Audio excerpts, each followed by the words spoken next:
Bwana, yes, katika kipindi chetu bora kabisa cha physics leo ninaye mwana ulimwengu, na huyu si mwingine ni Kibwana Shomari ambaye leo nimekuja kuketi naye katika meza yetu pendwa kabisa, katika kipindi chetu pendwa kabisa cha YouTube ambacho kinapatikana katika platform zote za Dennis Nkane, kuanzia YouTube, Instagram na Facebook. Kwa hiyo leo nipo na mtu mashuhuri kabisa, mwana michezo. Yeye atakuja hapa atatuelezea ni namna gani ambavyo safari yake ya kimaisha, wapi alipotoka na wapi ambapo yupo na wapi ambapo anatamani kwenda. Hii ni physics, ni kipindi pendwa kabisa kwako wewe mtazamaji, na mwanzo wa kipindi hiki au mwisho wa kipindi hiki ndio mwanzo wa kipindi kijacho. Kwa hiyo endelea kuwa nasi, endelea kutufuatilia katika platform zetu zote za YouTube na Instagram na Facebook, kuhakikisha kwamba burudani hii pendwa kabisa ya physics inakuja mezani kwako. Bwana Kibwana Shomari, karibu sana katika physics. Asante sana ndugu yangu. Habari za maisha? Maana kitambo kweli kidogo hatujaonana. Kweli kitambo hatujaonana. Habari za maisha ni nzuri. Sijui wewe ndugu yangu. Namshukuru Mungu mama. Vipi maendeleo yako? Namshukuru Mungu, nimefurahi kwa kuwa nasi katika kipindi chetu kabisa hiki pendwa cha physics. Asante sana. Bwana, watu wanatamani kujua Kibwana Shomari ni nani? Kwanza, Kibwana Shomari ni mtoto wa mwisho katika familia ya watoto wanne. Pia ni mtoto pendwa wa familia kwa dada zangu na kaka zangu, pia kwa mzazi wangu, nadhani mpaka sasa hivi anajivunia mimi. Mimi pia napenda kumshukuru Mwenyezi Mungu kwa hii hatua ambayo nimepiga mpaka sasa. Sasa watu wanatamani kujua safari yako ya soka hasa ilianzia wapi? Kwanza mimi safari yangu ya soka ilianzia kijijini kwetu, Morogoro vijijini. Kuna kijiji kimoja kinaitwa Kinore huko. Kuna mji mmoja unaitwa Kalundwa. Kipindi hicho tukiwa wadogo uaga tunashona mipira ile. Pale ndo nilipoanza kupenda mpira. Baada ya kucheza pale nikawa nasoma shule kule kijijini, nimesoma mpaka darasa la 3. Baba, baada ya kumwambia baba natamani sana kucheza mpira, na kijijini mazingira sio mazuri kidogo ya academy nini, baba alikuwa kwa sababu baba alioa wanawake wawili, so alikuwa na mamangu mdogo yupo mjini na mamangu mimi ambaye nilikuwa nakaa naye kijijini. Baba baada ya kumwambia vile, baba akasema sawa, nitakuhamishia mjini ili kusudi nini. Nilipofika darasa 4 nikahamishwa mjini. Kuna mtaa mmoja unaitwa Sultani area. Sasa pale Sultani area watoto wengi sana. Yani kama hajaenda madrasa basi yupo kwenye masuala ya mpira. Mimi nilikuwa naishi na wenzangu. Kuna mwenzangu mmoja alikuwa anaitwa Dula Zindo, amefariki. Sasa Dula alikuwa wana academy pale Kikundi. Kuna pale Sultani kuna sehemu kunaitwa Kikundi. Pale kulikuwa na academy imeanzishwa, ilikuwa mwalimu mmoja alikuwa anaitwa Kipese, naye pia ametangulia mbele ya haki. Mwenyezi Mungu amhifadhi. Sasa baba akanunulia viatu, akasema sasa nimeshakuhamishia huku, kwa sababu shule ambayo alinihamishia sio pale mitaa ile. Akanitafutia shule. Kuna babangu mkubwa mmoja anaitwa Heli, alikuwa mwenyekiti wa mji mkuu. Sasa akasema huyu mtoto usimsomeshe hapo Kikundi, kwa sababu pale Kikundi watu wanajua ni shule ambayo kidogo wenzetu wenye mtindo wa ubongo. Sasa ukiambiwa unasoma Kikundi watu naona kuona akili zako. Sasa akanipeleka shule moja inaitwa Mji Mkuu Primary School, ipo njia mkoa, kama unaenda kwa mkoa mkabala na kuna hoteli moja inaitwa Nashela pale. Akanihamishia shule pale na akaninunulia viatu. Akanianzishia academy ya pale Kikundi.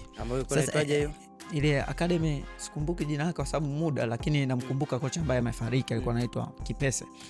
Sasa ile academy pale Morogoro, kumbe mimi nilikuwa sijui kwa sababu nilikuwa mdogo, afu mazingira yangu ndo kwanza natoka kijijini na kuja mjini.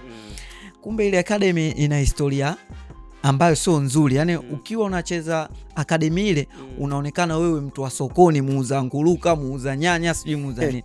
Na hasa watoto walikuwepo pale. Sasa mimi nikaanza kwa sababu sijui chochote. Sasa kila siku zinavozidi kwenda naona mbona hii jina ambalo lipo hapa sio jina nzuri. Alafu yule mwenzangu sasa nakwambia Dulazindo marehemu, yeye alikuwa academy moja inaitwa Jamul Boys. Hiyo Jamul Boys ni watoto ambao ni share moja na Morokidis, ile ambao watoto wanaokota mipira Jamhuri, kama kukiwa na mechi kubwa hivi, Simba anakuja kucheza na Mtibwa au Yanga anakuja kucheza na Mtibwa, wanaokota mipira, wanakuwa wanachukulia wanakuwa kama ball boys. Sasa mimi nikamwambia Dula, kwa nini mimi nisije huko hivi na hivi? Akasema kule huyo mwalimu hawezi kukuchukua bila kupiga dana 10. Mimi nikamwambia mimi nitajaribu na mimi nitaenda. Akanambia poa, kesho tunaenda.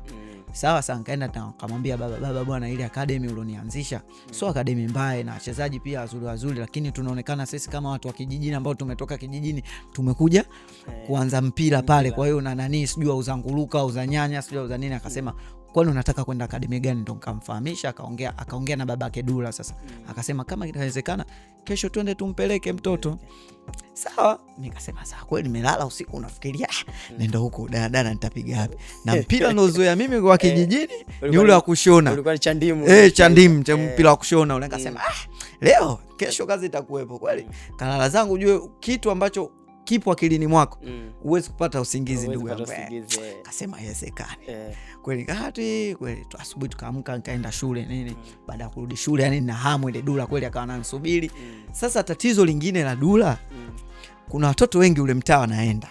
Mimi Dula ndo nakaa naye nyumba moja. Sasa Dula akawa anaambia wenzake, sasa ndo tushakusanyana wao twendeni. Sasa Dula akaambia watu mimi ndo nibebe viatu. Unajua bila changamoto kama hizo zipo. Kwa hiyo mimi nikabebea viatu, kikubwa mimi nikaanze huko tunapoenda na nina shauku napo yani. Kwa hiyo tumefika kule, na bahati nzuri naye baba kumbe alikuwa anakuja na babake Dula. Kweli mimi nilipofika pale mwalimu akanipokea, nikamsalimia. Baada ya kumsalimia akasema una miaka mingapi? Nikajitambulisha miaka yangu, sehemu ninapotokea nini.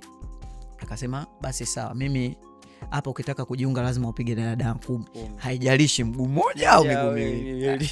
Kaambia nitajaribu. Sawa. Kweli nikapiga dada 10, nimemaliza, nikashukuru sana Mungu.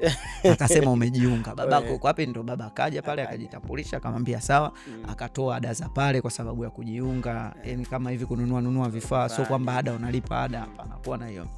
Basi toka hapo tukaanza tukanafanya mazoezi pale. Baadaye naye pia mwalimu wangu ule akafariki. Ndio tukaja sasa kwenye ile sasa, kwa sababu ukitoka huko Jamhuri Boboizi kuna sehemu panaitwa Mwakilisi, yani kuna umri yeje zinazoenda. Kwa hiyo ukikua kidogo unaenda huko. Kwa hiyo ndo nikaenda Mwakilisi, ambapo sasa nikakutana napo pia kulikuwepo na wadogo, ndo kaja kukutana na kina Kibabage. Kibabage mimi na yeye tumecheza na ni moja, yani Mwakilisi wote tukiwa wadogo. Sasa kule tukakutana na mwalimu mmoja anaitwa Majuto. Huyo Majuto yeye ukiwa mchezaji sio mzuri akupokee. Yeye mambo sijui ya kutoka mtoto umetoka kijijini akutengeneze. Yeye anakuambia mimi sitaki masupwe. Mimi nataka mtu kakamilika tayari anatuliza mpira, anapiga chenga nini fresh. Ndio alikuwa kocha wa Mwakilisi ya wadogo. Anaitwa Majuto. Sasa tunamtania Juto.com. Sawa. Mimi nilipofika pale akasema kwa sababu alikuwa anajua tulishawahi kukutana kwenye kucheza mechi zile, kwa sababu ulikuwepo na bato Jamhuri Boboizi na Mwakilisi, japokuwa yote academy moja isipokuwa tu majina, kwa sababu hawako ameitwa Jamhuri Boboizi kwa sababu ya kukota mipira, au kwa Mwakilisi ni timu ndio kucheza. Sawa, kweli Majuto akanipokea pale tukacheza. Baadaye nikachaguliwa timu ya mkoa ya wilaya kwa Coca-Cola. Baada ya kuchaguliwa kwa Coca-Cola tukaenda Kibaha. Kwanza hapo ile wilaya mnakutana nini. Baadaye tukaja kuchaguliwa timu ya mkoa ambao mashindano yalienda kufanyika Freebet by Kibaha. Baada ya kuchaguliwa pale nikaenda kule nikawa nacheza. Baada ya kucheza nikachaguliwaga timu ya taifa ya vijana. Sasa ile timu ya taifa ya vijana majina yetu yapo, mimi na mwanangu mmoja anaitwa Michael Jerome. Majina yetu yapo, tumechaguliwa. Lakini wameitwa watu wengine, lakini sisi majina yetu hayapo. Lakini katika sisi mkoa wa Morogoro tulikuwa tumechaguliwa watu 3. Mimi, Michael Jerome na Ibrahim Koba. Sasa akaitwa Ibrahim Koba peke yake, ndio jina lake likatoka. Sasa Ibrahim Koba kama Mungu unajua kama Mungu akakuandikia kitu, hakuna kitu ambacho kitapinda. Mungu akiamua kaamua. Akawa yupo nyuma ya kocha sasa. Kwa nyuma ya kocha kakasi, yani kwenye gari kakasi siti ya nyuma, kocha yupo mbele. Sasa kuna nini hivi, kocha akawa anapekua yale majina yote. Sasa Ibra anaangalia kwa nyuma hivi, yani kama anachungulia.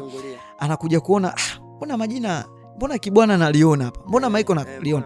Kweli akasubiria, akafika kambini, akatupigia, akampigia ticha yetu sasa anaitwa Majuto. Amwambia kwa sababu ni kama rafiki yake. Akamwambia ticha Majuto, naona jina la Kibwana huku. Hata Michael pia naona, waambie waje kwa sababu kuna mchujo tu atapokelewa. Kweli Majuto akaambiwa, Majuto akaniita, akamuita, akampigia simu Michael Jerome kwa sababu Michael yeye alikuwepo kwenye kituo chetu. Alikuwepo kituo kingine. Akamwambia kweli kweli ngoja. Sawa, kweli. Kesho mimi nikamwambia baba bwana, kuna rafiki yetu, kuna 1, kuna 2, kuna 3 tutakiwa kwenda, kwa hiyo nakuomba unisaidie la nauli. Mimi namshukuru sana mzazi wangu, kwa babangu namshukuru sana yeye sana, yani katika mafanikio yangu mimi mpaka leo hii nilipofika, babangu kanisaidia sana. Aliamini kwamba mwanangu anaweza kufika. Kwanza kuna siku aliniuliza, wewe una akili ya kusoma? Kaambia baba, mimi akili sina. Sikazi ujue. Kaambia baba, mimi akili sina ndugu yangu, kwa sababu hata nikikaa darasani mwalimu akiwa ananifahamisha sielewi. Utafanyaje? Baba akasemaje? Kwa hiyo unataka ufanyaje? Kaambia nisikilize baba, mimi nataka nifocus kwenye kitu ambacho nakiamini. Naamini mpira. Mimi nitasoma shule, lakini usitegemee kabisa katika shule. Mimi nakuomba unipushi huku kwa kila hatua ambayo nitakwambia au utakayoiona mimi nitafika sehemu ambayo nitakuja kusaidia mzee wangu, na pia mimi mwenyewe nitaona nimefika kidogo. Akasema sawa. Ndio sasa hiyo siku nikamwambia baba, bwana imetokea issue huku, kuna 1, kuna 2, kuna 3. Akanambia akanambia sawa, si unatakiwa kwenda kesho? Kweli babangu akajichanga kwanza, akanipa hela nauli. Kunipa hela nauli, viatu kwa sababu nilikuwa navyo nini kweli, na mwanangu Michael Jalome tukapanda basi yetu. Timu ya taifa ipo wapi? Hiyo ya vijana ipo nani pale Karume pale, ndio inapofanya mazoezi. Kweli tumefika. Kufika tumefika, kwanza tukakutana na dada mmoja anaitwa Fat Dancer. Yule anacheza Simba Queen. Yule sisi ni sister wetu ambaye tumekuwa wote Morogoro, yani tunakuwa sisi, yeye anatuona kama wadogo zake. Sasa baada ya kufika Twiga alikuwa, unakumbuka timu ya taifa alikuwa anafanya mazoezi pale ya Twiga. Akaniona akanichangamkia, vipi mdogo wangu? Safi. Nikamhadisia issue jinsi ilivyo. Akasema sawa, msijali nyinyi, kaeni hapo watawasikiliza, hamna shida, kwa sababu vijana wengi naona anafanya mchujo hapa, haina shida. Kweli tumekaa zetu pale. Sasa muda washamaliza mazoezi wenzetu, kwa sababu sisi tumefika muda wale washaanza mazoezi, na hatuwezi kupokelewa ghafla vile. Tukawa tunasubiri kweli, tukaenda kuripoti kwa meneja. Tukaambiwa Ibra katustua, nendeni karipoti kwa meneja. Huyo meneja sasa, kit manager anaitwa Edi Venasi. Ukija tu, je, watoto wa Lugulu mmetoka wapi nyinyi? Toka Morogoro. Njoni. Mwandamizi. Njoni. Akatuingiza kwenye gari. Tukafika tukaongea na kocha. Nakumbuka kile kipindi kocha alikuwepo Adolf. Ticha akatuita akasema, nyinyi mmetoka Morogoro. Na uzuri sasa Adolf alikuwepo kidogo, naye ana uwasili fulani wa Morogoro, afu isitoshe kile kituo chetu anajuana na mtu pale. Akampigia simu, wanao hivi na hivi. Akasema wapokee bwana hivi. Kweli majina yao alikuwepo, lakini nini. Akasema sawa, nitawaangalia. Kweli bwana, ndio tukapata nafasi ya kuingia. Kweli kuingia, asubuhi tukapewa vifaa vyetu nini. Asubuhi tukaanza mazoezi. Kweli mwalimu kila siku, najua timu ya taifa ile ya vijana ilikuwa unaangaliwa, mnacheza mechi za kirafiki, baadaye mikoani, mnaenda mikoani. Yani unapoonekana wewe nkana si unacheza namba 1 na mimi upo timu ya mkoa na mimi nipo timu ya taifa, wewe ukionyesha uwezo mzuri zaidi yangu, mimi naachwa, unachukuliwa wewe, unachukuliwa mimi ambaye niko mkoani. Hapo sasa picha linaanza. Kweli nikapita, tukaenda mikoa mingi yote nikapita. Sasa tukaja mchujo wa mwisho. Hiyo ndo nakumbuka tunajiandaa kwa sababu ya kucheza zile kufuzu AFCON. Kamanda, yani kila siku mnavozidi kwenda nyumbani, mnarudi kwenye mchujo. Si mmekuja watoto 100, mnarudi 30. Mkija tena mnakuta 150. Kwamba wanaongezeka. Yani wanaongezeka, yani wanaongezewa wengine. Kweli imeendelea mpaka mchujo wa mwisho. Nakumbuka tulicheza mechi 2 na Egypt hapa Tanzania za kirafiki. Ile sasa tukawa tunachujwa nini watoto. Kutoka hapo tukaenda AFCON. Baada ya kwenda AFCON, kwanza scenario ya Gabon ile. Kwanza scenario ya kwenda AFCON yenyewe. Sisi tumefungwa. Yani dakika 3 za nyongeza. Ile sekunde ya kumaliza zile 3 za nyongeza. Sisi tunaruhusu goli. Alafu hiyo mechi sisi tukitoka draw tumefuzu AFCON. Ndio tunafungwa goli. Ndoto zingekufia hapo. Ndoto zingekufia hapo, sio ndoto. Yani hata mtu ile tamaa ungeona yani kwa hivi tayari kafu washatuposti Tanzania imequalify. Alafu goli ndio mnaruhusu dakika sekunde ya mwisho, yani zinakaribia. Ila uwezi amini, Mungu ana mipango yake. Kumbe wale jamaa walimchezesha mtu ambaye alizidi sana umri. sisi tukaamini kwenye kile. Kweli tukafuzu. Tukaenda zetu Afcon. Na ile sakata ilikuwa ni Kongo vile. Kongo wale. Kongo so Kongo Brazzaville na mimi. Akamchezesha mchezaji ambaye kijeba sisi tukawa tuamuita kijeba na anajua mpira anaitwa Langa. Yaani kumbuka jina lake mpaka leo kwa sababu alikuwa anatusumbua hizo mechi. Alikuwa anacheza position gani? Huyo alikuwa anacheza midfield au striker. Yaani midfield striker. Basi tukafuzu tukaenda Afcon. Baada ya kwenda Afcon kule tunarudi. Yaani tumeenda kule tumecheza Afcon na hapo pia kule inatakiwa tutoe draw tufuzu World Cup. Tunakuja tunafungwa na Angola. Changamoto nyingine. Yaani ni vitu vidogo vidogo ambavyo vina maumivu na historia katika karia yetu, unajua. Sawa, tulivyorudi. Sasa tunarudi. Hakuna timu ambayo nje inakutaka. Au sio? Na hapo wewe umetoka academy. Una timu ambayo unasema naenda kuna ni timu. Sisi mimi kama mimi akili yangu nilivyojiwekea. Nikasema siwezi kusema kwamba nataka kwenda nje wakati sina timu ya nje ambayo imekuja imenifuata. Kwanza lazima nitengeneze akili yangu mimi kama mimi kwa sababu ukiangalia darasani hamna kitu. Kwa hiyo naamini katika mpira. Kwanza cha kwanza katika akili yangu nikafuta akili ya kusema kwamba mimi nataka kwenda nje au timu zitaniona zitakuja zitanifuata. Nikasema nakuja kuanza upya kama mtu ambaye anatafuta kwa sababu na kweli ukiniangalia bado dogo, hakuna anonijua tu wamekuona kwenye Afcon unacheza. Kwa hiyo baada ya kutoka kule tukatengeneza akili yetu. Tukaenda Mtibwa. Mtibwa under 20. Tunaenda sisi hatujafikia under 20. Tunakutana na watu wakubwa. Unajua? Hiyo tunaenda mimi Kibabage, Dickson Job. Unaona? Tunakutana na wenzetu kidogo wakubwa, yani wametuzidi afu sisi tunajua tumetoka Afcon na kocha kipindi hicho wa Mtibwa B alikuwa anaitwa Salina Mjengo. Salina akatuamini katika sisi akasema nileteeni hao vijana watacheza huko. Na kweli tunaenda braza mashindano. Kipindi hicho under 20 za zamani na watu mili. Yaani unakutana na mtu anasema mtu kashanywa ndevu mara 20. Unakutana nao. Sasa akatuchukua akatupeleka. Kweli tukaenda tukawa tunafanya mazoezi. Huo mtizi wa siku ya kwanza. Ushawahi kucheza dakika 150 na kupumzika. Mwisho wa siku unamwacha mwenzako apite akafunge. Akafunga. Ndio hiyo hapo. Kweli akatufanyisha mazoezi lakini ikawa inatujenga uvumilivu, kuwa na uvumilivu. Baadaye tukaja kwenye mashindano alikuwa yanafanyika Chamanzi. Sisi tulishika nafasi ya 3 tulifunga stendi goli 2. Hiyo stendi ya kina Adam Salamba. Unajua wale kuna wengine yani sura zao majina amenitoka lakini sura nikiwaona hivi nakumbuka. Na mkumbuka tu Adam Salamba kwa sababu ni 20 ya kipindi hicho sasa. Si mchezo au stendi tunakutana na sisi wadogo dogo ndio tunatafuta maisha. Fullback Kibabage, fullback mimi.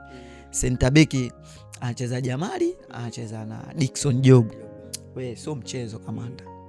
Lakini ile ni kitu ambacho kimetujenga. Yani kwa hiyo unajengeka kusema kwamba naweza kumbe hata kubato na mkubwa hata kama umri wangu mdogo. Unajua mpira ni maarifa na pia kuwaiana technique. Unaweza ukamka vizuri wewe leo ukamuini mtu ambaye wewe hujamtegemea. Ushaelewa? Basi baada ya kutoka ile mashindano kwa sababu ile mashindano sisi hatukusaini mkataba kwa sababu tulikuwa wadogo. Ikawa ukicheza vizuri, ukipendwa ndo msimu ujao unaingia tena under 20. Kwa hiyo hapo tena napo pia kuna kizingiti kingine cha kuvuka. Hiyo mitihani mitatu ushakutana nayo hapa katikati. Ukiwa kwenye umri mdogo. Sasa. Au sio? Basi kweli msimu ujao tena tukaitwa. Kuitwa sasa ndo baadhi sasa unaonekana wale kidogo wana miili kama Dickson vile kidogo mwili wake ukimwona Diki kanani wenzetu baadhi kina Jamali under 20 wao wakawa wanaitwa mapema kwenye pre-season ya wakubwa. Sisi wadogo sisi mimi na Kibabage vimwili vyetu vile naonekana wale wa chini kwanza wakuwe mtihani wa 4 tena huo. Wenzako naona wanaenda sisi tunaona tupo pale na mwanangu Kibabage. Kaambia sio swala mwana mkubwa wa Mungu. Au sio? Tunaamini bado. Hapo ukiona tayari masuala ya shule mimi yalikuwa sio mazuri sana kwa sababu afu pia nikaja kupata changamoto ya mtu ambaye ananisapoti. Baba yangu mimi alipata changamoto, yeye alikuwa daktari wa meno. So kuna kitu kilitokea yani kama kidogo kama bahati mbaya na sio yeye aliyosababisha. Baba alikamatwa kwa kesi ambayo ya mambo ya ofisi yani. Ya ofisi. Akakamatwa. Baba kukamatwa ndo saa pale tupoanza kushuka kimaisha. Baba akaamba sasa baba itabidi atoke mjini akaishi kijijini. Hiyo ndo changamoto ambayo ilinifanya mimi ningeacha kabisa masuala ya mpira, kwa sababu ukiniangalia mjini sina sehemu ya kukaa, alafu pia nacheza mpira tu, sina issue nyingine, na bado nilikuwa nasoma. Bahati nzuri, unajua mimi katika maisha yangu ni Mwenyezi Mungu pekee, ndugu yangu. Yani mimi maisha yangu hata mitihani yangu ambayo nakutana nayo ni Mungu ambaye anaamua kunipitisha mimi, kwa sababu anajua wapi nilipotokea na jinsi ninavyomwamini yeye. Akanichukua, akatokea kaka mmoja anaitwa Nesto Tweve. Anapenda kutumia peji moja ya Van for Sport. Yule pale kipindi hicho kabisa, yani hatujuani, lakini akanipenda kwa sababu alikuwa ananiona nacheza. Kweli kuna siku moja tu tulikakaa, akaniita, mdogo wangu, mbona unajua mpira nini? Nikamuelezea historia yangu. Akaniita, akanambia nisikilize baba, hata akirudi mimi utakaa na mimi. Sasa au sio? Utakaa mimi na mimi ndo kipindi hicho sasa naenda timu ya taifa hiyo AFCON nini. Nilivotoka ndo kamshukuru Mwenyezi Mungu, nilivopitiliza kambini Mtibwa kabisa. Basi baada ya kurudi nikapata sehemu ya kuishi. Maisha yakaanza. Msimu wangu wa pili nikarudi tena Mtibwa under 20, nikacheza tukawa mabingwa. Msimu wa 3 na mimi ndo nikapandishwa timu kubwa. Yaani nikawa natumikia timu kubwa na ndogo. Mwaka gani huo? Kubwa na ndogo. Mimi kama 2019 msimu huu kwa nacheza 2018 kwenda 19 msimu. Nikawa nacheza timu kubwa na ndogo. Baada ya sasa ule msimu ule ulikuwa 2017-18.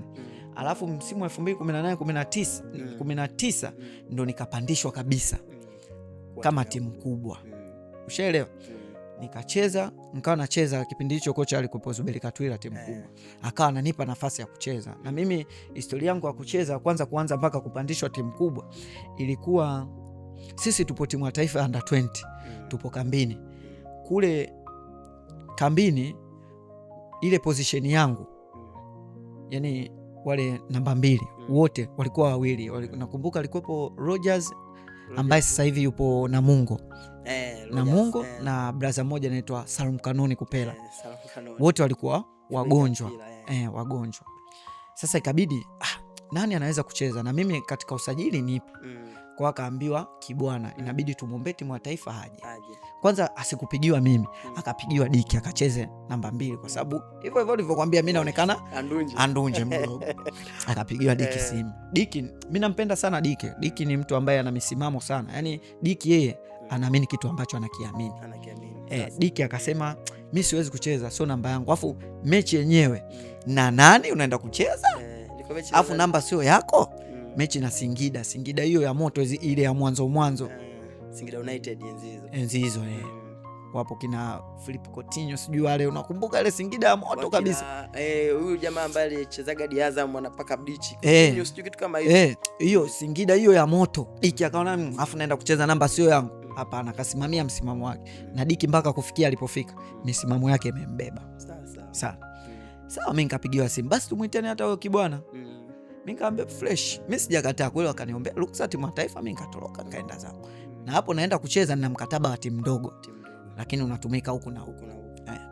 Sasa nilipofika teacher akaniita Zuberi. Zuberi ni mtu ambaye alinijenga sana kiakili. Zuberi na Shabanditi alikuwa captain. Akanambiaje, nisikilize. Wewe haya ndo maisha yako. Usiogope. Cheza. Sisi tumekuamini na wewe tuaminishe sisi. Sasa. Ushaelewa? Kweli mechi na Singida nikaenda Tuliani. Baada ya Tuliani pale tukapanda basi tukaenda Singida. Mechi yangu ya kwanza hiyo. Nipo ndani, kila nikigusa mpira Nditi kiongozi. Ndio ujue mtu kiongozi. Mimi nimeishi na watu viongozi, akiwemo Shaban Nditi. Nditi akawa ananiambia uwanjani, "Tulia, piga pasi." Yaani mtu ambaye anakutuliza kijana utulie. Unajua? Tulia, piga pasi. Tulia, piga, usijali nini. Nilicheza ile mechi, nilicheza vizuri sana, na mechi yangu ya kwanza ya ligi kuu. Ndio hiyo. Nilicheza vizuri sana. Kucheza vizuri afu mechi inofuata Mtibwa na Simba Jamhuri. mechi yangu ya pili tu yani ya pili kucheza. Sasa mimi nikajua mwalimu kaniombea ruksa kwenda kucheza mechi moja ambayo ni ya Singida. Sikujua kama kuna nyingine ambayo mimi nitacheza kwa sababu wakubwa wenyewe watakuwa tayari washarudi, kwa sababu ni siku 3 za mbele ndo kuna mechi na Simba. Sasa baada ya ile issue kuisha, mechi kuisha, sasa pale Singida tumeshinda goli 2. Nakumbuka alishinda Kevin Kiduku, zote goli 2 zilikuwa za faulu. Na tulicheza vizuri, Mtibwa hakuna. Au sio? Afu na mimi nikiwemo. Nimerudi kambini, uwezi amini, kila mchezaji wa timu kubwa ambao tulisafiri kwenye hiyo mechi, kila mtu alitoa 5,000 yake kunipa mimi. Kama sema wakanisifia, ndugu wangu safi spinene, unajua. Muona upendo. Kweli mechi inofuata sasa tunarudi kambini. Narudi kambini, mimi nilikuwa nalala na huyo Rogers, kaka yangu kabisa. Nilikuwa kama kaka yangu. Rogers akanambia, vipi? Umecheza vizuri. Yeye alikuwa hajasafiri kwa sababu alikuwa naumwa. Sasa hapo ananiambia, mdogo wangu mechi inakuja mimi narudi. Nikamwambia sawa. Wewe kaka bwana, mimi niliitwa kwa sababu ya hii mechi. Nitafanyaje? Sawa, nitabidi nikusikilize. Akasema hapo kweli. Captain Nditi akaniita. Huo usiku tumefika Tuliani, akaniita, nisikilize, tumekuombea kule ruksa ucheze mechi ya Singida, lakini kwa jinsi timu ilipo. Rogers akanambia, vipi? Umecheza vizuri. Yeye alikuwa hajasafiri kwa sababu alikuwa naumwa. Sasa hapo ananiambia, mdogo wangu mechi inakuja mimi narudi. Nikamwambia sawa. Wewe kaka bwana, mimi niliitwa kwa sababu ya hii mechi. Nitafanyaje? Sawa, nitabidi nikusikilize. Akasema hapo kweli.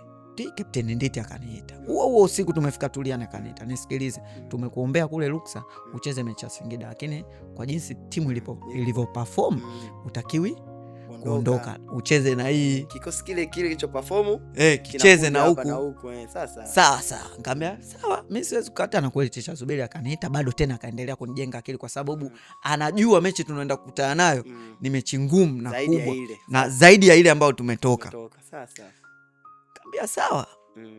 Mimi ngambia mimi sijali, mimi nitaenda kupambana kama mchezaji. Akasema sawa. Kweli tumeenda zetu tu, kama siku 2 kabla ya mechi uaga tunaenda Morogoro. Sasa kukaa Morogoro mjini pale, tunatoka Tuliani tunaenda. Kwa tukasafiri zetu tukaenda.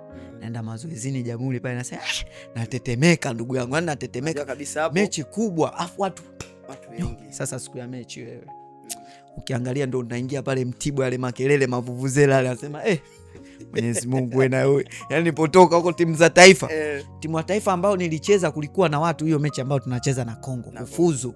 Ndio tunafungwa dakika 93. Ulijaa uwanja. Katika maisha yangu ndio siku ya kwanza naona uwanja unajaa vile. Ule uwanja wote umefurika. Alafu sasa kilichokuepo kibaya, hiyo mechi si tunacheza, tunaenda kukagua uwanja, hiyo timu ya taifa tunatishiwa mbwa wale, hakuna kupita. Rudini huko. Kuna mchezaji mmoja anaitwa Ali Msengi, sasa alikuwa anaenda kukagua nyavu zile, ashika nyavu, kaletewa hadi mbwa. Sio kaona mwaga mambo yako ashirikina hapa, toka na nani. Sasa ukiachana na hiyo siku ndo nikaja kukutana nao mashabiki, ndo hiyo siku na Simba Jamhuri, hayo mavuvuzela kumiza masikio. Ticha kanambia tulia. Nditi ananiambia tulia, wewe unaweza, una talent, kwa nini ushinde? Usiogope.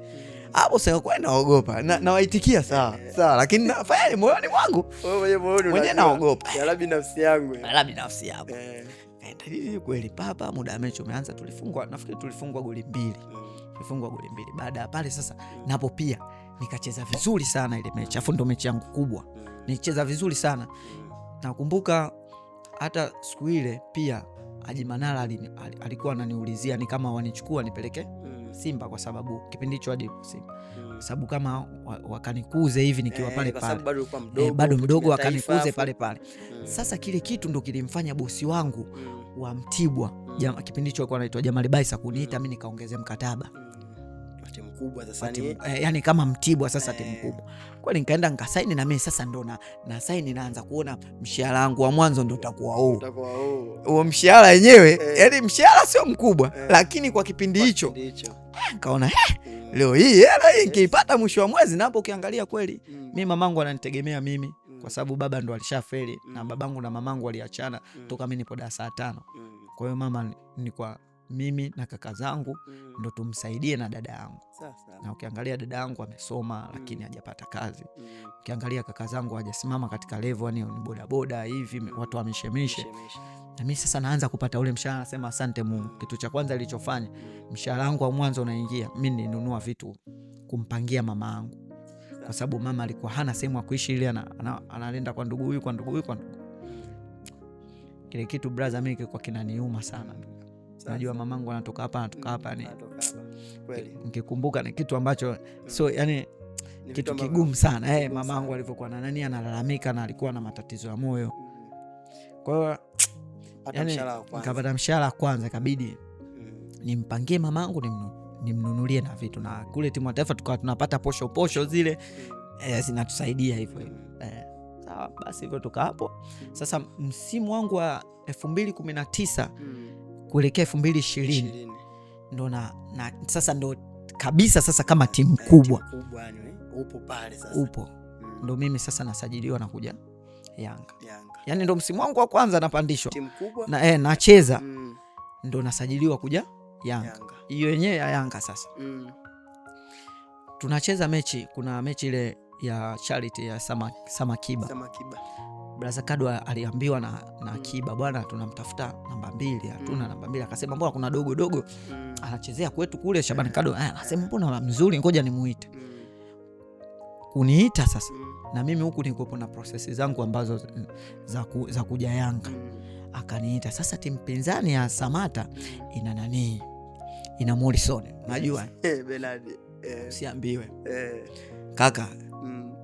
Tulikimbizwa hiyo siku, nilikimbizwa mimi na Ninja, tuliunganishwa chuma na BM. Na ile siku mimi ndo nikasema huyu Morrison popote nitapokutana naye mimi na yeye bato wetu haitoisha. Yani uliweka ile kitu, yani nilishaweka ile kitu kwa sababu alitaka kuniharibia maisha mimi nisisaini Yanga. Ushaelewa? Sasa baada ya kuisha ile mechi mimi kuna mtu akanipigia simu akaniambia, nisikilize kibwana, kuna deal hapa la Azam, nataka ukasaini Azam. Nikamwambia mimi fresh, mimi mchezaji, mimi naenda kusaini. Kumbe napo Yanga kule wanafanya process ya kunisajili mimi, lakini kuna kijana mwingine ambaye alikuwa anacheza nafasi yangu, wakawa wanamsikilizia. Kumbe yule kijana ambaye anatakiwa kusajiliwa Yanga, ambaye amegoma, na pia anatakiwa kusajiliwa Azam. Yani manake wote wawili tupo huku na huku. Huyu akienda huku basi waje huku. Sasa mimi nikaitwa Azam. Nakumbuka kuna hospitali moja nilienda, nikapime vipimo ili kusudi ni sign. Sasa nafika pale Azam, mimi brother spendi dharau. Mimi japokuwa nimepitia maisha ambayo ya kunidharau, lakini mimi kama mimi spendi dharau. Yani hiyo ipo tu katika maisha yangu. Yani mimi kuonekana mnyonge hata masiku moja sitaki. Kweli kufika pale nikakuta na wachezaji wengine wapya Azam wanapima. Sasa anapigiwa, kuna bosi mmoja sitaweza kumtaja, anaambiwa bwana kuna mchezaji hapa kafika, Kibwana Shomari hivi na hivi apime. Ngoja huyo hapo tumsikilizie kidogo, kwa sababu kuna mwenzake ndo tunaongea naye. Mimi nikamwambia sawa. Mimi nilipotoka pale nikasema naenda chooni, sikurudi. Nikaenda zangu, kuna hoteli moja nilifikia kwa sababu ya ile mechi ya Samakiba. Nilipofika pale nikachukua vitu vyangu, nilikuwa na brother yangu ambaye tulikuja kwenye Samakiba, nikamhadisia, akasema tuendoke hiyo dharau. Wewe tukapanda gari tunarudi zetu Morogoro, mimi na brother. Tupo Mlandizi kwenye gari. Na shangaa simu yangu inaita, huyo meneja wangu ambaye alikuwa ananisimamia ananipigia, oya upo wapi? Nikamwambia mimi nishaondoka, nipo zangu Mlandizi narudi zangu Morogoro, naenda kurudi tu kwenye timu yangu nikapambane tena. Akanambia hamna, unatakiwa urudi hapo hapo, kuna timu kasaini, ndo ananitajia Yanga. Sasa mimi nikasema sawa, au sio?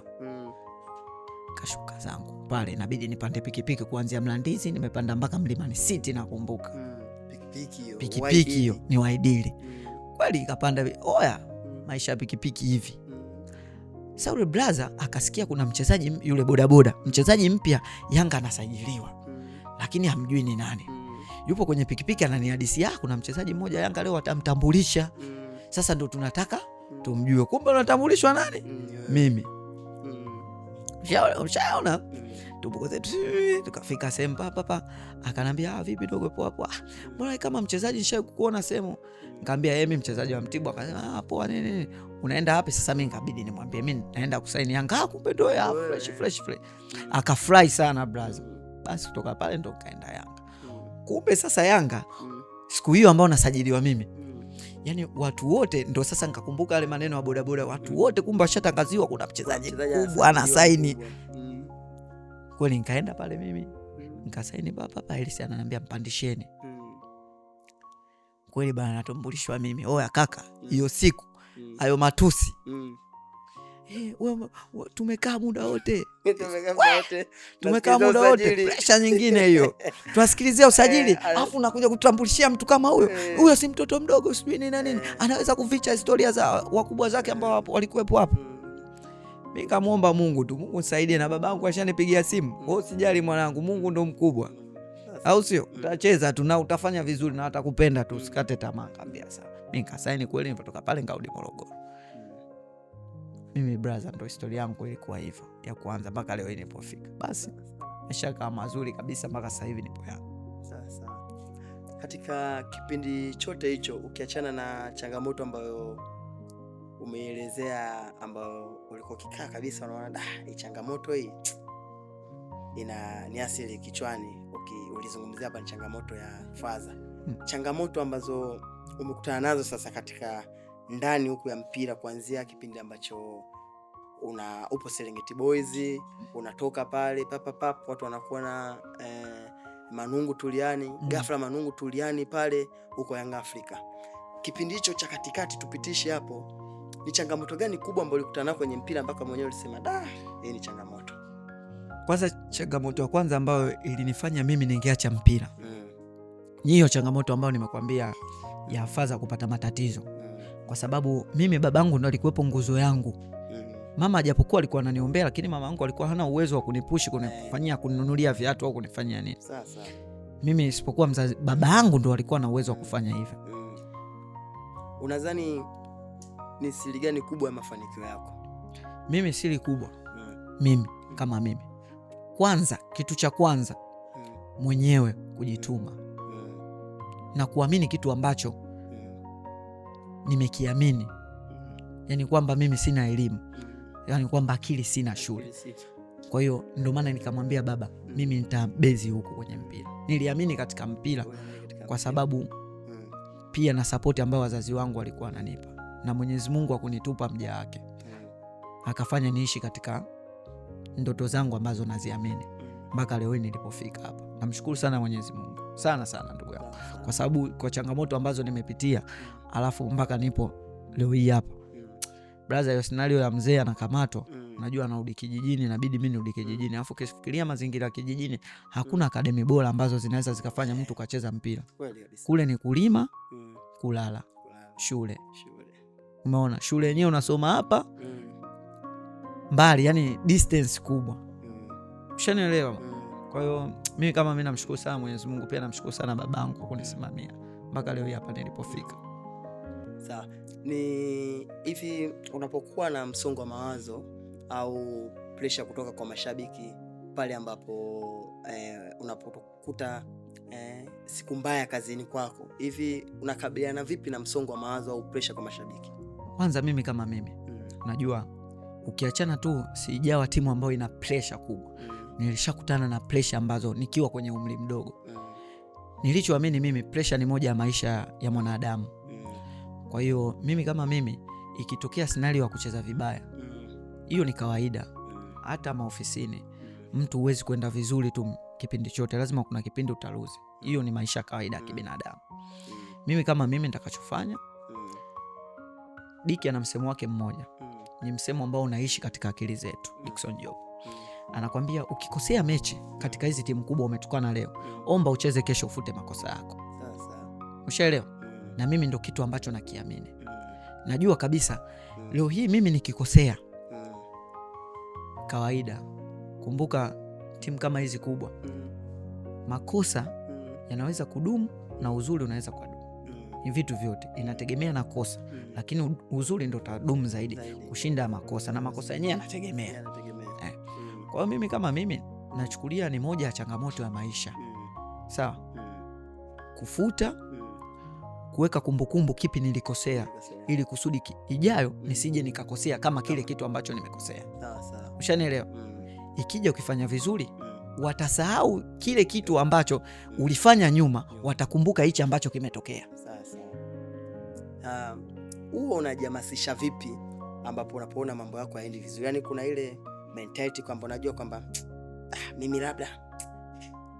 mimi naweza, yani naweza. Sasa hivi huo unajihamasisha vipi wewe mwenyewe ambapo unapoona kabisa mambo yako haendi vizuri? Kwanza, huwezi kufanya kitu bila kumtanguliza Mwenyezi Mungu. Unajua Mungu ndo anapanga wewe kipindi hichi kuna mambo yako hataenda vizuri na kuna kipindi mambo yako yataenda. Ila katika hivyo vipindi vyote viwili muombe Mwenyezi Mungu. Sio unapata humuombe, ukikosa ndo unamuomba. Ukipata muombe, ukikosa muombe. Kwa hiyo mimi kama mimi mwenyewe nasema Mwenyezi Mungu, hichi kipindi ambacho ninachopitia ni cha mpito tu. Kwa hiyo naomba unisaidie Mwenyezi Mungu, nipitie yale mazuri kama wenzangu wanavyoyapitia. Baadaye hata ukipitia mazuri unasema asante Mwenyezi Mungu, kitu nilichokuomba umenipa, japokuwa sio kwa ukubwa, na kuomba uniendelezee kiwe kikubwa zaidi ya hichi. Ushaelewa? Yeah. Kuna vijana wanaanza leo, wanakutazama wewe kama role model. Katika historia yako ungependa wajifunze kitu gani kutoka kwako? Kwanza sitabezi tu kwa vijana ambao wanapitia katika karia yangu. Naamini katika dunia sio wote tunacheza mpira. Wengine wana biashara zao, wengine wapo katika changamoto za biashara, au wengine wapo katika music. Unajua mimi kama mimi ninachowashauri tu vijana wenzangu watafutaji, wapambanaji, na bado hawajafikia kitu ambacho wanakiamini. Cha kwanza, waamini kitu ambacho wanakiamini.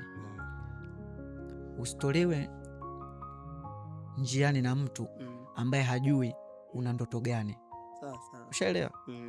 Kwa sababu unajua mtu akija akikwambia bwana acha mpira, sijui fanya kitu hichi kitanani, mpira sijui ni kitendo cha muda mrefu, sijui utotoka sasa hivi. Fanya hicho kitu ambacho yeye anasema, lakini usiache kitu ambacho unakiamini. Mtangulize Mwenyezi Mungu. Unajua kila kitu ni Mungu na ndo anapanga. Muombe Mungu, Mwenyezi Mungu naomba unisaidie maisha yangu yawe katika hichi kitu ambacho nachokiamini. Lakini kama Mwenyezi Mungu hajakupa kitu ambacho umekiamini, kakupa kitu kingine, inabidi umshukuru, kwa sababu utakuja kukuta hajakupangia kwenye kitu ambacho umekiamini. Lakini kwanza kifocus kile kitu ambacho unakiamini. Usikate tamaa. Kibwana, hebu tuambie, umecheza mechi nyingi kubwa ndani ya Tanzania na nje ya mipaka Tanzania, kuanzia ngazi ya klabu mpaka ngazi ya kitaifa. Ni mechi gani kubwa ambayo ulicheza hutakuja kuisahau katika maisha yako, na kwa nini? Mimi kwanza sibezi sana huku kwenye timu kubwa, timu ndogo. Hiyo mechi ambayo tunaenda tutakuwa kufuzu World Cup na Angola, draw tu itakuwa tufuzu kwenda World Cup. Unajua mpira ni historia. Kwa sisi kama sisi tulikuwa tunatengeneza historia kama vijana wenzetu ambao wanatengeneza.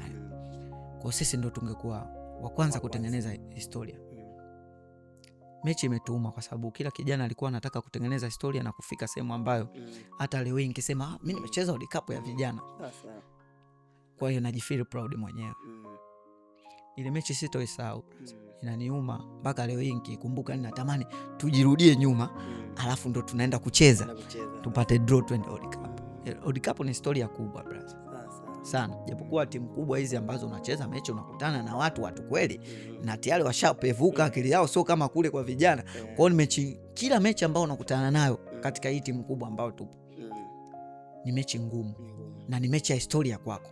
Sasa kuna mzee anaitwa Mzee Mpogolo, ana msemo wake. Yanga hata acheze na kuku, kuku akavishwa jezi na Yanga tukavaa jezi. Hiyo ni mechi. Hiyo ni mechi. Mechi haina udogo. Mechi haina udogo. Kwa hiyo kila mechi ni katika timu ya Yanga ni historia kubwa, kwa sababu upo katika timu ambayo inahitaji ushindi kila mechi. Ushaelewa? Kibwana, uzuri tuko wote hapa. Sasa unajua hapa katikati hapa watu wameshangaa, Kibwana Shomari, Dennis Nkane. Ghafla tu pap, ligi imeisha, watu hapo off the season, tuko lingoni. Watu wanatamani kujua yani ilikuwaje tukajikuta tu kwamba kwanza unajua wewe mwenyewe unakumbuka sisi ni watu ambao watu wanatuchukulia watu wa vituko sana yani ilikuja kama masiala unajua tukasema hivi kwanza unakumbuka tulikaa mimi na wewe tukasema unaonaje sisi watu wanatuchukulia vituko tukafanya kituko ili kusudi mchezo wa wenzetu nao ukafuatiliwa. Ndio kitu ambacho unakumbuka kilitupush sisi, sio kwamba tumeenda eti sisi tukapigana, sio wapiganaji, ili kusudi kutengeneza kitu ambacho wenzetu wengine wanapitia katika fokasi yao nyingine ya kujenga maisha yao nao wafuatiliwe.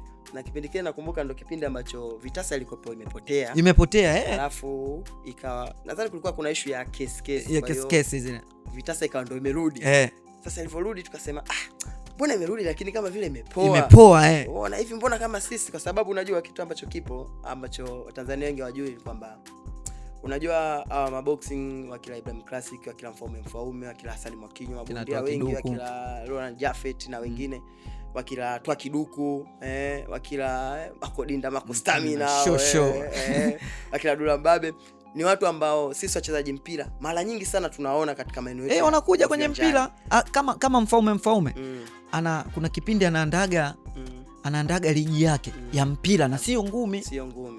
Na ana support kitu chetu, kwa nini sisi tushindwe kwa support? Kwa nadhani pia ilitufanya mimi na Kibwana kwamba mbona watu wanatusupport hivi, mbona na sisi tunaweza kutokana na bandi zetu sisi kama wachezaji, mbona kama tunaweza tukaweka huo mchango kwamba bwana sisi ni wacheza mpira lakini leo tukapanda ulingoni pale kuchangamsha genge ili kila mtu apate ile tension ya kutazama.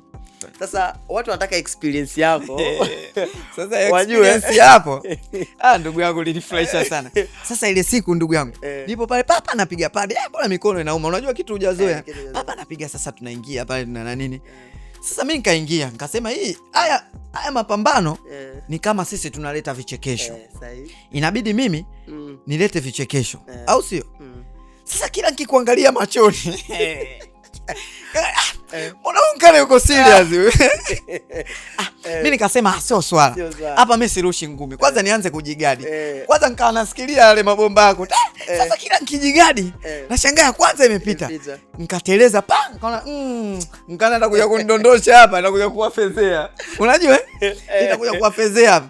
Sasa ikabidi na mimi nijiami sasa kawa nadunda sasa kila nikikaa ndugu yangu na ushasiria zizi nanipata, na amini ingekuwa sijafanya mazoezi ya ngumi kupigana na watu hivi spa zile kwa sababu nilipokuwa natoa vile alikuwa ananifundisha, ananipa kijana ambaye anajua kupigana, ananipiga zinanifika lakini ananiambia vumilia, akutie ule usugu antie usugu, vumilia. Ndio kitu ambacho kilinibeba kwenye ile ngumi, kwa sababu baada ya kuona wewe uko serious alafu na ushakweli kila nikina nini na shangazi na nikuta ngasema hapa ningekuwapo sijapigana kule leo hapa mimi nilikuwa natoka. Sasa nisikie kibaya unajua nacheka mpaka nalia kwa sababu nikikumbuka ile tukio ni matukio ambayo kikweli siwezi kusahau. Unajua kipindi chote kile kama unavyosema unajua pale ulingoni sijui yani panakuaje kwa kweli. Ndio maana nakwambia sisi wachezaji tuna kawaida moja, unaweza ukafika uwanjani ukaizalau mechi lakini jinsi ya mapokezi ya pale ya ile mechi lazima ubadilike akili. Sikiliza sasa,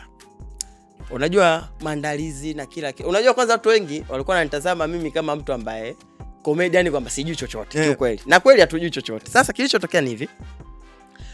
Tuna pale siku ambayo tumepanda ulingoni. By the way mimi ni mtu ambaye nilikuja pale na idea yangu ambayo nikielezea hapa watu waamini.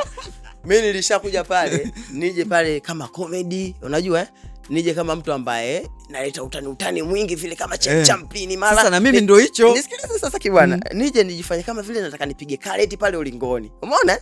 Sasa nimepanda ulingoni. Kwanza nimeingia ulingoni kwa style ya kujifanya kama nimelewa na nini. Yaani hapo mdoto niko fresh. Sasa kipindi ambacho refa amefanya tu ule pale anza. Ile nimekaa hivi. Nikimwangalia Kibwana naona Kibwana yuko hivi. Na zile shingani za ndani huko. Nikikuangalia Kibwana kuna Kibwana uko hivi. Hapo sasa sijakaa vizuri, unajua kama unakumbuka. Wakati tunaanza tu ulirusha ngumi kama moja hivi ya pili. Mimi nikarudi nyuma. Nikasema huyu Kibwana anavyomjuaga Kibwana na mentality ambayo nilinifanya mimi nikachange pale ni ile mentality yako. Mimi Kibwana nakojua. Tangia mimi nimeingia Yanga, Kibwana ni mtu ambaye ni mshindani muda wote. Yaani always Kibwana ni mtu ambaye mimi katika wanangu ambaye nitakubali mpaka kesho ni Kibwana, kwa sababu Kibwana ni mtu ambaye ni fighter muda wote, yani 100%. Kibwana ikishakuja swala la ushindani, yeye huaga ni mshindani. Hata kama utamshinda lakini ni ameshindana. Si mtu ambaye yule ambaye anaweza akasema kakaa ushindani unaanza alafu yeye labda akate tamaa au aoneshe dalili ya uoga. Yani Kibwana ni mtu ambaye atapambana dakika.